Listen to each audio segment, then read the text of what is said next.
He dodged the draft, insulted the Gold Star parents of an American soldier and mocked POW John McCain. And he has the gall to tell NFL players to stand for the anthem. Give me a break. There are a lot of killers, we've got a lot of killers. What, you think, America, is so innocent? These words were not spoken by a Russian agent trying to tar America's standing in the world. They weren't uttered by a recent Antifa recruit on campus in Berkeley.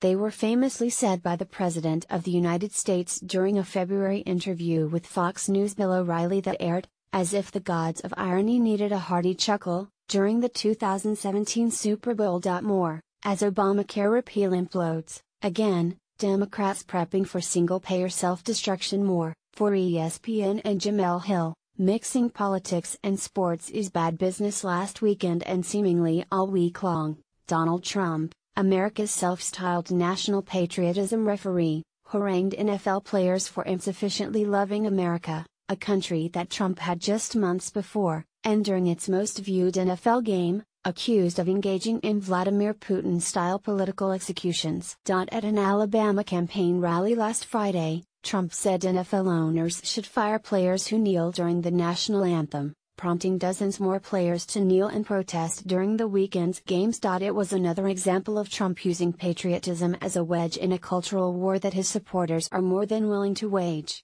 According to a new Reuters/Ipsos poll, 85% of Americans say they stand during the national anthem, yet 57% of respondents said they don't believe players should be fired for kneeling during the anthem.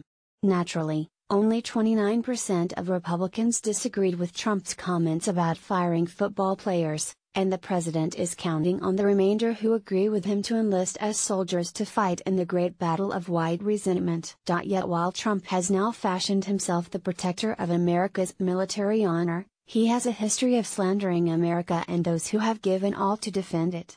For instance, in 2015, Trump famously belittled Arizona Senator John McCain, Republican Arizona, saying the former prisoner of war in Vietnam was not a war hero, explaining, "I like people who weren't captured."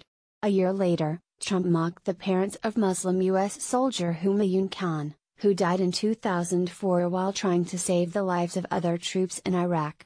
To Trump, Khan's Gold Star parents had committed a sin worthy of a future president questioning their patriotism. They supported Hillary Clinton. Trump, of course, never had the chance to be captured by any enemy, as he avoided service in Vietnam with a total of 5 deferments. The final deferment was accompanied by a note from his doctor claiming he had bone spurs in his feet, a condition that evidently healed quickly. "I had a doctor that gave me a letter, a very strong letter on the heels," he would say later. McCain, as Americans would all come to know, was confined to a cell in Hanoi with 2 broken arms and a broken leg, beaten and tortured for 5 years. Conversely, Trump would later claim that avoiding sexually transmitted diseases while dating is my personal Vietnam, adding that he felt like a great and very brave soldier. More, NFL protests, your boss can tell you to stand for the anthem. Trump can ''T. Policing the USA, a look at race, justice, media. Perhaps Trump should think a bit more about America's honor when he personally leaks highly classified information to high-ranking Russian officials. Or when he endangers America in juvenile late-night tweets by threatening to eradicate North Korea.